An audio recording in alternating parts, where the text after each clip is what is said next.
Je suis très contente de vous retrouver et nous allons faire la suite de notre programme et aujourd'hui aborder un sujet complexe qui mériterait qu'on y consacre d'ailleurs plusieurs semaines, qui sont en même temps l'introduction à la psychopathologie. On va voir un petit peu les différents courants qui existent en thérapie. Nous ferons un petit point pour faire la différence entre les névroses et les psychoses et nous terminerons avec un trouble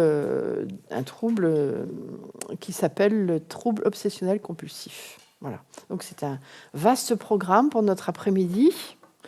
Et nous allons aborder les choses tranquillement, un petit pas après l'autre. Et s'il y a des questions, vous n'hésitez pas à lever la main et à m'interrompre et à demander des compléments d'information.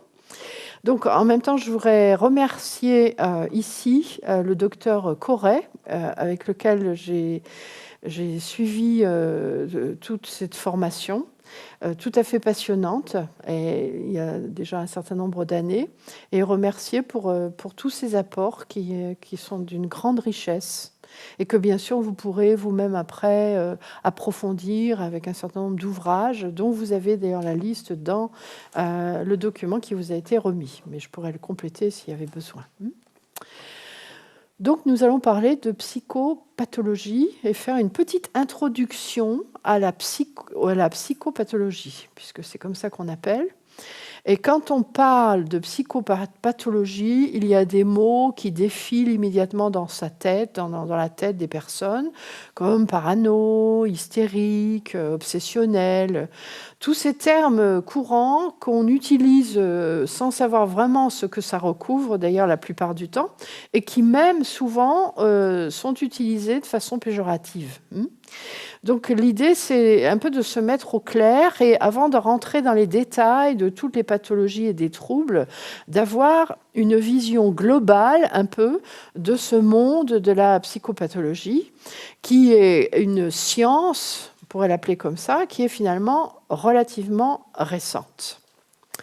Donc, qu'est-ce que c'est que la psychopathologie ? Ce sont des désorganisations psychiques particulières que l'on connaît ou que l'on observe chez certaines personnes qui, pour des raisons diverses, adoptent des conduites, des façons de penser et des façons d'être qui sont différentes des autres personnes.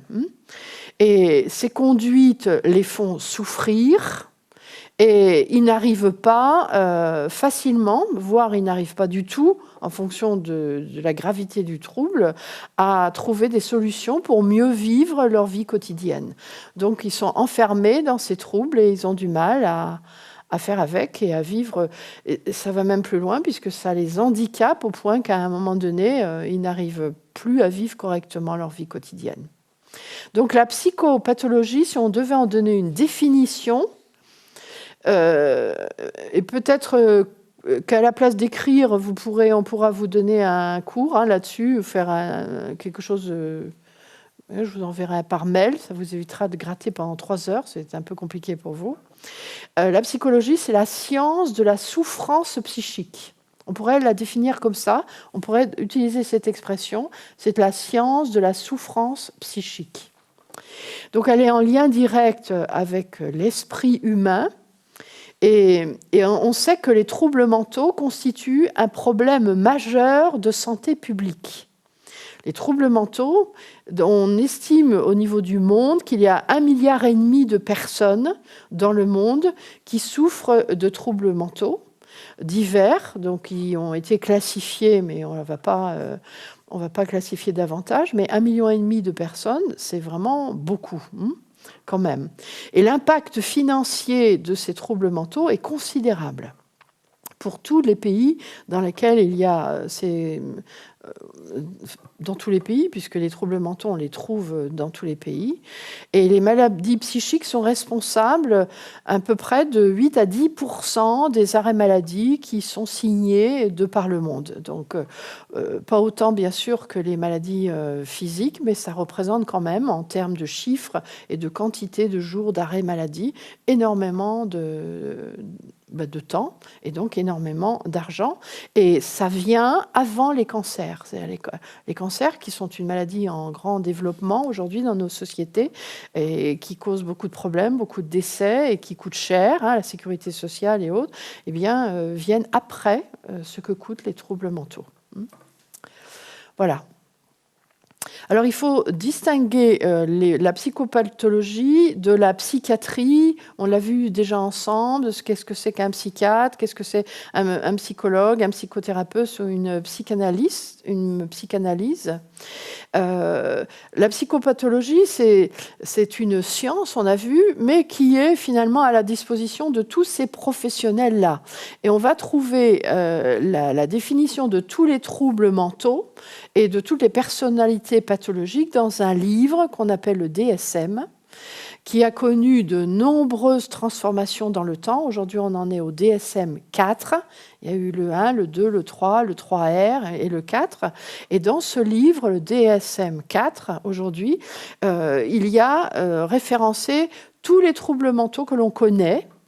Et bien sûr, comme il y a des découvertes constamment qui sont faites, il y a des troubles mentaux d'autrefois qui ne sont plus considérés comme des troubles mentaux aujourd'hui. Je parle par exemple de l'homosexualité. Il y a quelques années en arrière, c'était considéré comme une maladie mentale, un trouble mental qui était traité par le psychiatre. Aujourd'hui, la homosexualité ne fait plus partie des troubles mentaux. Ils changent aussi de nom au fur et à mesure. Par exemple, ce qu'on appelait les psychopathes, autrefois on les appelait plus les psychopathes, on les appelle les sociopathes. Donc il y a des termes qui changent, mais n'empêche que dans le monde entier, tous les psys de tout poil, qu'ils soient psychiatres, psychothérapeutes ou psychanalystes ou psychologues, utilisent ce DSM-4 parce que tous les troubles y sont référencés et ils sont à peu près d'accord sur la définition. Par exemple, si une personne vient avec un certain nombre de troubles, de comportement, d'attitude, si elle en a 4, par exemple, sur 10, d'une certaine sorte, eh bien, on peut définir tous, qu'on soit en Chine, au Japon, aux États-Unis ou en France, que cette personne, par exemple, présente une personnalité histrionique ou qu'elle présente une personnalité paranoïde ou qu'elle présente une personnalité obsessionnelle compulsive, par exemple. Donc on a ce livre de référence dans lequel tous ces troubles sont répertoriés. Je ne vous conseille pas de le lire parce que c'est extrêmement ardu, on ne sait pas par quel bout l'attraper, mais il est effectivement intéressant. Et c'est de ce livre que sont issus tous ces cours.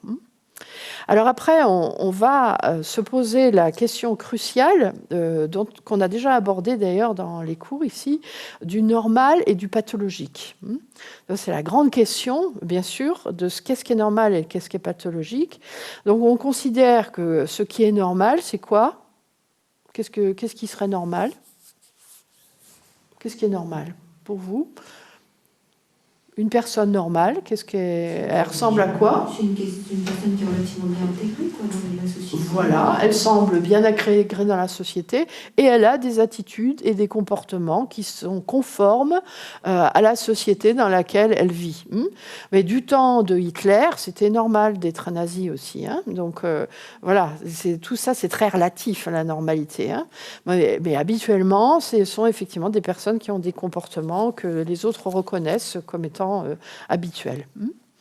Et cette question de normalité, donc, elle existe depuis très longtemps. Et les gens qui sont anormaux, c'est-à-dire pas conformes à la société dans laquelle ils vivent, ont posé beaucoup de problèmes de par le passé. Mais ces problèmes psychologiques ou psychiatriques, et ces névroses et ces psychoses, ils ont été traités de manière différente à travers le temps. Alors au niveau de l'Antiquité, il y avait déjà des gens qui avaient des comportements anormaux à cette époque-là. Et à l'époque d'Hippocrate, donc c'était 460 ans avant Jésus-Christ, on s'y intéressait déjà. Et c'était une discipline qui était prise en charge par les chamans et par la magie. Donc, ce sont les magiciens qui essayaient de trouver des solutions pour traiter ces différentes maladies, avec bien sûr la religion de cette époque, qui était une religion il y avait plein de dieux à cette époque-là qui étaient implorés pour aider l'une ou l'autre personne en faisant des sacrifices, par exemple, à sortir de sa problématique. Et donc, pour cette époque-là, cas, on appelait ça des troubles de l'humeur. Donc, on les appelait comme ça, les troubles à l'époque. Hein. Et donc, le lien entre le physique et le psychologique était déjà reconnu au niveau de l'Antiquité, et on avait fait des rapprochements entre les deux. Et la maladie était traitée dans le théâtre. C'est-à-dire que c'était le théâtre qu'on appelle le théâtre antique, qui était le lieu de traitement de la maladie de cette époque.